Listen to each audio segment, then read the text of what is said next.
Bismillahirrahmanirrahim. Sallallahu wasallam ala nabi sayyidina Muhammadin wa alihi wa sahbihi ajma'in. Assalamualaikum, jangan lupa like, comment, and subscribe. Bye.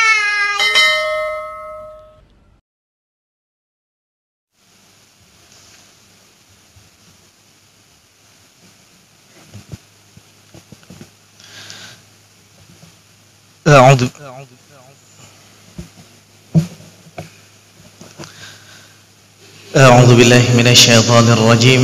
بسم الله الرحمن الرحيم.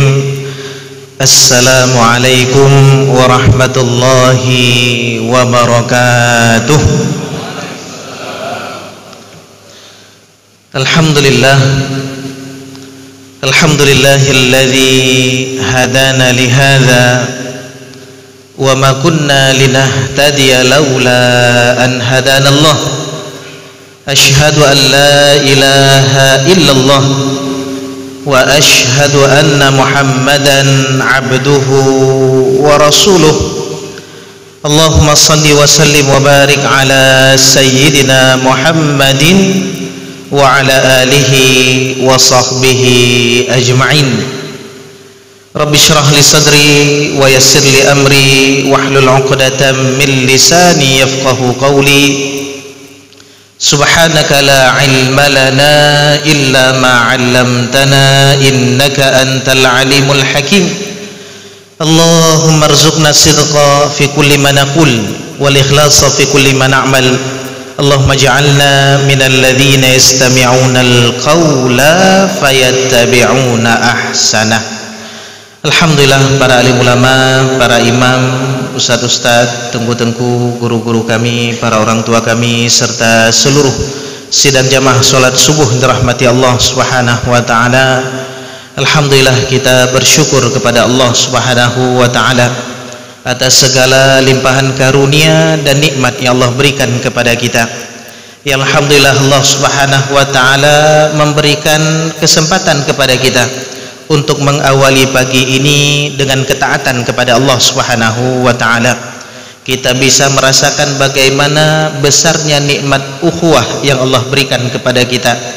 Nikmat bermajlis berdasarkan cinta kepada Allah subhanahu wa ta'ala. Dalam hadis baginda Rasulullah sallallahu alaihi wasallam menyebutkan daripada Allah subhanahu wa ta'ala, wajabat mahabbati, kata Allah, wajib mendapatkan cintaku. Kepada siapa? Lil mutahabbina fiyya, orang yang saling mencintai karenaku. Lil mutajalisina fiyya, orang yang saling duduk bermajlis karenaku. Lil mutazawirina fiyya, orang yang saling berziarah karenaku. Lil mutabadzilina fiyya, dan orang yang saling berkorban, saling berjuang karenaku. Maka jemaah dirahmati Allah subhanahu wa ta'ala, berkumpulnya kita di tempat ini adalah karena Allah subhanahu wa ta'ala, dan tidak akan pernah dikecewakan oleh Allah mereka yang duduk karena Allah subhanahu wa ta'ala. Dalam hadis lain Rasulullah pernah menyebutkan, inna lillahi malaikah, Allah itu punya malaikat-malaikat, yang mana malaikat tersebut diciptakan oleh Allah hanya satu kerjaannya, yaltamisuna halaqata dzikr, yang mana malaikat ini ditugaskan untuk mencari halaqah-halaqah, tempat-tempat yang diingatkan di dalamnya kepada Allah subhanahu wa ta'ala.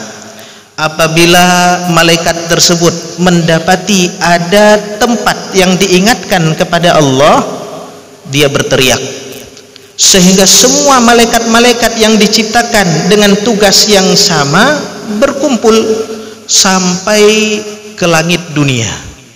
Kemudian terjadi dialog antara malaikat tersebut dengan Allah subhanahu wa ta'ala. Allah bertanya, apa yang dilakukan oleh hamba-hambaku? Malaikat menjawab, mereka mengagungkanmu ya Allah, mereka bertasbih, bertahmid, mengingatmu ya Allah. Allah bertanya, apakah mereka pernah melihatku? Apa jawaban malaikat? Mereka enggak pernah ya Allah. Bagaimana keadaan mereka kalau seandainya mereka bisa melihatku? Maka apa jawaban malaikat? Kalau mereka bisa melihatmu ya Allah, keadaan mereka enggak seperti itu, lebih dahsyat lagi, lebih sempurna lagi, lebih luar biasa lagi. Kemudian ditanya pertanyaan kedua, apa yang mereka minta? Mereka minta surgamu ya Allah, apakah mereka pernah melihat surgaku? Malaikat jawab, enggak pernah ya Allah. Bagaimana keadaan mereka kalau seandainya mereka melihat surgaku? Maka malaikat pun menjawab, enggak seperti itu keadaannya, lebih sempurna lagi, lebih khusyuk lagi. Apa yang mereka takuti? Dijawab, mereka takut akan nerakamu ya Allah. Apakah mereka pernah melihat nerakaku? Setelah itu semuanya Allah Subhanahu wa ta'ala berfirman, tidak ada satupun daripada mereka yang berdiri dari tempat duduk mereka kecuali telah mendapatkan keampunan daripada aku. Malaikat jawab kepada Allah, ya Allah, di antara mereka ada yang tujuannya datang itu bukan karena mengharap, bukan karena mengingatmu, bukan karena perkara-perkara, tapi gara-gara dunia. Ada yang jualan, ada yang ingin ketemu kawan, ada yang ingin macam-macam. Apa kata Allah Subhanahu wa ta'ala? Humul julasa. Mereka ini saling berkawan, mereka ini saling punya hubungan. La yaski jalisuhumul julasa, yang apabila kawannya dapat nikmat, enggak mungkin kawan yang lain enggak dapat nikmat. Itulah berkahnya jamaah. Maka jamaah dirahmati Allah, mudah-mudahan apa yang kita lakukan pada awal pagi ini mendapatkan ridha daripada Allah Subhanahu wa ta'ala. Amin ya rabbal alamin. Salawat beriringkan salam senantiasa tercurahkan kepada junjungan kita baginda Nabi besar Muhammad sallallahu alaihi wasallam, para keluarga dan sahabat-sahabatnya yang telah berjuang dengan penuh pengorbanan untuk membawa kita menuju keselamatan dunia dan akhirat. Sidang jemaah dirahmati Allah, alhamdulillah kembali Allah pertemukan kita di tempat yang mulia ini. Saya teringat terakhir saya ke sini ketika safari subuh BBC dulunya, yaitu di bulan April. Ketika itu juga kita bercerita tentang baginda Rasulullah sallallahu alaihi wasallam. Kita menyebutkan dulunya bahwasanya tidak ada orang yang kehidupannya ditulis dan dicatat sebanyak baginda Rasulullah sallallahu alaihi wasallam. Enggak pernah ada. Orang-orang hebat biasanya ditulis tentang kepemimpinannya, ditulis tentang kekayaannya, ditulis tentang kepemimpinannya, politiknya dan lain sebagainya. Tapi baginda Rasulullah sallallahu alaihi wasallam, semua perkara kehidupan beliau ditulis. Bahkan ada kitab-kitab khusus yang menulis tentang perkara detail daripada baginda Rasulullah. Ada Imam Suyuti, beliau nulis risalah fi jaibi wa qamisin Nabi sallallahu alaihi wasallam. Imam Suyuti sampai buat kitab tentang bajunya Nabi tok. Satu kitab isinya tentang baju. Apa isinya? Bagaimana kerahnya Nabi, bagaimana kantong baju Nabi, bagaimana beliau menjahitnya, terbuat dari bahan apa. Itu nggak mungkin seseorang bisa nulis tentang seseorang, tentang bajunya, kecuali dia pasti kenal betul dengan orang tersebut. Seperti kita kenal dengan istri kita, itu tentang bajunya sanggup kita tulis. Ada juga Imam Ibnu Syahir, beliau menulis satu kitab tentang risalah fi sya'ratin Nabi, yaitu tentang rambutnya Nabi, bagaimana panjangnya, bagaimana beliau merawat rambutnya, beliau pakai minyak rambut bagaimana, kemudian beliau menyisirnya seperti apa, kemudian uban beliau berapa jumlahnya. Ibnu Syahir. Ada juga yang bernama Ibnu Mandah, beliau menulis jemaah dirahmati Allah tentang ma'rifatu asami aradifin nabi, tentang orang-orang yang pernah dibonceng sama Nabi.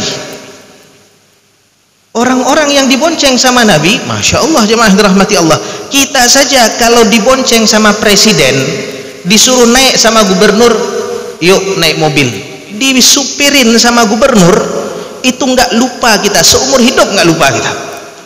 Disupirin sama Pak Rektor, ada mahasiswa disupirin, nggak lupa, seumur hidup nggak pernah lupa. Ini beliau sampai menulis kitab orang-orang yang pernah dibonceng sama Nabi di kendaraannya. Ada berapa jumlahnya?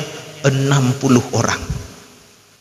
Ada juga kitab khusus yang nulis tentang sendal Nabi, Fathul Muta'al fi Madhin Ni'al, ditulis oleh Ibnul Mukri Al-Tilimsani. Satu kitab tentang silop. Kita baju kita nggak ada yang tulis, silop kita nggak ada yang tulis, rambut kita nggak ada yang tulis. Kemudian ada yang nulis juga tentang cincin Nabi, ditulis. Nama kitabnya Khatamul Futuwah fi Khatmin Nubuwah, ditulis oleh Ibnu Allan. Ini juga satu kitab tentang cincin tok. Dibuat dari apa, siapa yang menempah, kemudian coraknya dari daerah mana, kemudian beliau pakai di jari mana, di tangan mana, kemudian itu tentang cincin, sampai sejarah kenapa cincin Nabi hilang sekarang. Tentang cincin satu kitab. Ada juga kitab, Masya Allah, ditulis oleh seorang ulama besar, nama kitabnya Nailul Umniyah fil Khail An-Nabawiyah, tentang kuda Nabi. Masya Allah. Maka nggak ada satupun segmen daripada kehidupan baginda Rasulullah yang nggak terdokumentasikan, nggak ada. Bahkan bukan satu hadis, dua hadis, kitab khusus nulis tentang perkara-perkara yang dimiliki oleh baginda Rasulullah Sallallahu Alaihi Wasallam. Maka jemaah dirahmati Allah, nggak ada orang yang didokumentasikan kehidupannya seperti baginda Rasulullah Sallallahu Alaihi Wasallam. Beliau manusia yang sangat sempurna, jemaah dirahmati Allah. Sampai-sampai Hasan bin Thabit, penyairnya baginda Rasulullah Sallallahu Alaihi Wasallam, beliau menyebutkan di dalam syair Qamarun yang sering kita dengarkan, wa ajmalu minka lam tara qattu aini, orang yang lebih indah rupanya daripada engkau wahai Rasulullah enggak pernah terlintas di hadapan mata saya. Hidupnya 120 tahun, tapi selama hidup enggak pernah melihat orang yang lebih indah wajahnya daripada baginda Rasulullah Sallallahu Alaihi Wasallam. Wa atyabu minka lam talidin nisa, orang yang akhlaknya lebih baik daripada Rasulullah enggak pernah dilahirkan oleh wanita manapun, enggak pernah. Matanya enggak pernah melihat orang yang lebih indah rupanya daripada Rasul. Kemudian dia enggak pernah melihat ada seorang wanita yang melahirkan pria sebagaimana baginda Rasulullah Sallallahu Alaihi Wasallam. Khuliqta mubarra'an min kulli aibin, engkau diciptakan itu betul-betul tanpa aib, tanpa cacat, enggak ada aib, enggak ada cacat, ditutup. Ka'annaka khuliqta kama tasya, seakan-akan engkau diciptakan wahai Rasulullah seperti yang engkau mau. Mungkin malaikat datang pingin mata seperti apa, pingin kulit warna apa, pingin rambut bagaimana, pingin akhlak seperti apa yang direquest itu yang diberikan. Ka'annaka khuliqta kama tasya, seakan-akan engkau diciptakan sebagaimana yang engkau mau. Sayyidina Ali bin Abi Thalib ketika menyebutkan sifat-sifat baginda Rasulullah dalam riwayat Imam At-Tirmidzi menyebutkan, yaquluna, itu orang-orang yang pernah melihat beliau kemudian mensifati beliau akan berkata, apa kata mereka? Lam ara qablahu wala ba'dahu mithlahu, kami enggak pernah melihat sebelum dan setelah Rasulullah orang yang seperti baginda Rasulullah Sallallahu Alaihi Wasallam. Itulah Nabi kita jemaah dirahmati Allah. Beliau betul-betul mempersatukan banyak kalangan, bahkan musuh pun tunduk di hadapan beliau. Bagaimana enggak tunduk jemaah dirahmati Allah? Akhlak beliau sempurna. Rasulullah pernah menyampaikan, innakum lan tas'aunan nasa bi amwalikum. Kalian itu tidak bisa mengambil simpati orang-orang. Kalian enggak mungkin bisa membuat orang tunduk kepada kalian. Kalian enggak mungkin bisa buat orang mau berkorban untuk kalian. Dengan harta yang kalian punya enggak mungkin bisa. Enggak mungkin bisa. Walakin, kata Rasulullah, akan tetapi bisa kalian tundukkan orang. Bagaimana caranya? Bi akhlaqikum, dengan akhlak kalian. Ada seorang pendeta Yahudi jemaah dirahmati Allah, bernama Abdullah bin Sa'nah. Hadis ini diriwayatkan oleh Abdullah bin Salam. Dua-duanya ini pendeta Yahudi. Di antara ahli kitab yang sangat mengenal baginda Rasulullah adalah orang-orang Yahudi. Ya'rifunahu kama ya'rifuna abna'ahum. Mereka kenal dengan baginda Rasulullah, dengan nabi yang dijanjikan di akhir zaman, sebagaimana mereka kenal anak mereka sendiri. Saking kenalnya mereka. Abdullah bin Salam, ketika Rasulullah masuk ke kota Madinah, lihat wajah Rasulullah saja langsung masuk Islam. Bertakbir dengan keras, Allahu Akbar, Allahu Akbar, Allahu Akbar, masuk Islam. Ditegur sama pendeta Yahudi yang lainnya, kenapa kok sampai senang sebegitunya? Apa jawabannya? Saya telah melihat wajah yang tidak ada tanda dusta pada wajah tersebut. Kemudian ditanya sama kawan-kawannya, kalau Musa dibangkitkan, apakah kamu akan senang seperti ini? Apa jawabannya? Enggak, karena saya tahu kalau Musa dibangkitkan, dia akan ikut nabi ini. Ada kawannya bernama Abdullah bin Sa'nah. Apa kata beliau?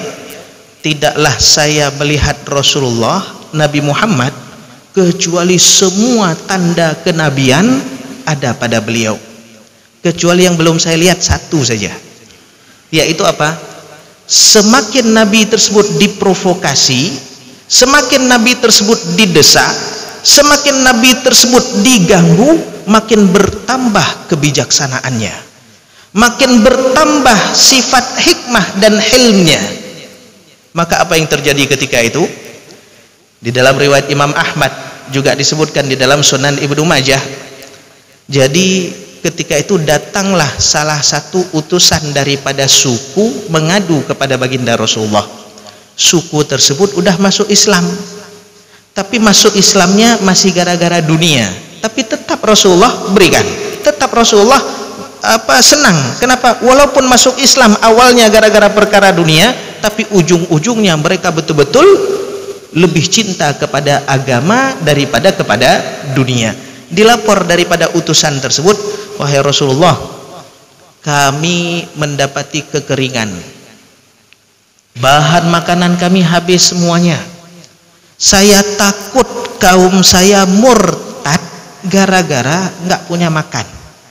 Sebagaimana Rasulullah sampaikan, kadal fakru ayyakuna kufra.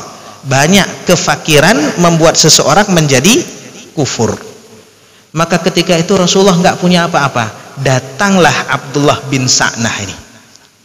Dia menawarkan kepada Rasulullah pinjaman, orang Yahudi. Ini kalau masalah hutang piutang, pinjaman Yahudi ini rajanya. Maka dia datang untuk ngetes Rasulullah.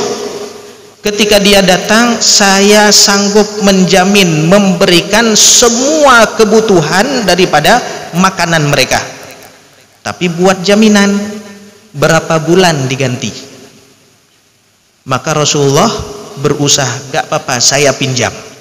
Maka Rasulullah pinjam, dikasih waktu beberapa bulan. Akhirnya semua bahan makanan diberikan kepada suku tersebut. Abdullah bin Sa'nah tujuannya provokasi Rasulullah, pingin mendesak Rasulullah. Katanya di dalam Alkitab, makin didesak, makin diejek-ejek, makin dikecilkan, makin bertambah hikmahnya. Sebelum jatuh batas waktu, datanglah Abdullah bin Sa'nah. Wahai Muhammad, udah jatuh tempo. Bani Hashim, Bani Muthalib terkenal itu biasanya punya jam karet untuk bayar hutang. Bawa nama suku beliau, padahal belum jatuh tempo, dibilang sudah jatuh tempo. Bani Hashim, Bani Muthalib terkenal suka nggak bayar hutang. Maka apa kamu termasuk juga daripada mereka? Sayyidina Umar yang dengar di samping, Sayyidina Umar tahu itu belum jatuh tempo, tapi dia mengatakan sudah jatuh tempo. Rasulullah minta maaf. Sayyidina Umar minta izin ke Rasulullah, wahai Rasulullah, saya penggal aja leher dia. Diancam oleh Sayyidina Umar. Rasulullah nasihatin Sayyidina Umar, tenang wahai Umar, seharusnya yang engkau lakukan anta'murahu bihusnil iqtida wa anta'murani bihusnil qada. Seharusnya engkau bilang seperti ini, wahai Umar, wahai Muhammad, jadilah orang terbaik dalam membayar hutang. Dan engkau juga bilang kepada dia, jadilah orang yang terbaik ketika menagih hutang. Belum jatuh tempo, apa yang dilakukan oleh Rasulullah? Rasulullah bilang sama Umar, ambil semua perjanjian kita, maksudnya hutang-hutang kita, bayar, tambah 20 sa'. Sayyidina Umar tanya, kalau hutang kita dibalas sempurna, oke, saya terima walaupun belum jatuh tempo, tapi kenapa ditambah 20 sa'? Apa jawaban Rasulullah? Karena engkau telah membuat dia takut. Disitulah Abdullah bin Sa'nah masuk Islam. Akhlak beliau luar biasa. Bahkan kepada orang yang betul-betul mengintimidasi beliau, beliau tenang. Kenapa bisa demikian jemaah dirahmati Allah? Karena Allah Subhanahu wa taala berikan nikmat yang luar biasa kepada beliau, yaitu apa? Alam nasyrah laka sadrak. Orang kalau hatinya lapang, kalau hatinya luas, kalau hatinya betul-betul Masya Allah, itu dunia ini nggak ada nilainya. Bahkan Rasulullah itu kalau ngasih kepada orang-orang nggak pernah takut fakir, nggak pernah takut fakir. Ada orang yang baru masuk Islam dihadiahkan semua kambing yang beliau dapatkan tanpa takut fakir sedikit pun. Hatinya betul-betul lapang. Kalau ingin cari dunia, surga dunia, di mana kita cari surga dunia? Apakah pada harta, pada rumah, pada keluarga, pada apa surga dunia? Surga dunia itu pada hati yang lapang. Makanya ciri penduduk surga itu bagaimana? Wa naza'na ma fi sudurihim min ghillin ikhwana. Kami cabut daripada penduduk surga itu, yaitu apa? Kedengkian dan kebencian daripada hatinya, sehingga apa yang terjadi? Mereka ketika melihat orang lain dapat nikmat, tambah senang. Penduduk surga. Coba bayangkan masuk surga punya hasad, masuk surga punya benci, enggak nikmat masuk surga. Lihat orang dapat bidadari, lihat orang dapat istana, lihat dapat orang ini, sakit hatinya, enggak enak. Maka jemaah dirahmati Allah, Rasulullah orang yang punya hati paling lapang. Apa kata Sayyidina Ali? Ajwadun nasi sadra wa asdaqun nasi lahjah wa alyaduhum arikah. Kemudian ini sifat Rasulullah. Bahkan Rasulullah SAW disebutkan man ra'ahu badiha habah wa man khalatahu ma'rifah ahabbah. Mereka yang melihat Rasulullah, kenal itu Rasulullah, langsung jatuh cinta. Dan mereka yang lihat Rasulullah, enggak kenal itu Rasulullah, itu betul-betul hatinya, penasarannya enggak pernah sembuh. Maka jemaah dirahmati Allah, kalau memang mau kenal baginda Rasulullah, lihat betul-betul keseharian beliau. Jangan lupa baca kitab Syama'il Muhammadiyah. Bagaimana wajah Rasulullah, bagaimana fisik Rasulullah. Sayyidina Ali menyebutkan, kana idza wasafan nabiyya sallallahu alaihi wasallam qal lam yakun bit tawilil mummaghiti wala bil qasiril mutaraddid kana rab'atan minal qaum. Rasulullah fisik beliau enggak terlalu tinggi jangkung, enggak terlalu pendek kerdil, tapi bagaimana? Rab'atan minal qaum. Beliau standar manusia, orang-orang pada umumnya di masa tersebut, agak sedikit lebih tinggi, tapi porsinya betul-betul pas. Kemudian lam yakun bil ja'dil qatat wala bisab kana ja'dan rajilan. Rambut beliau bagaimana? Rambut beliau tidak keriting seperti orang-orang Afrika yang kalau kita lihat pendek rambutnya, tapi kalau kita tarik panjang betul. Begitu juga wala bisabti, tidak lurus terurai. Kana ja'dan rajila, rambut beliau ikal bergelombang. Walam yakun bil mutahhami wala bil mukalthami, wajah beliau tidak terlalu banyak dagingnya dan tidak kurus. Terima kasih.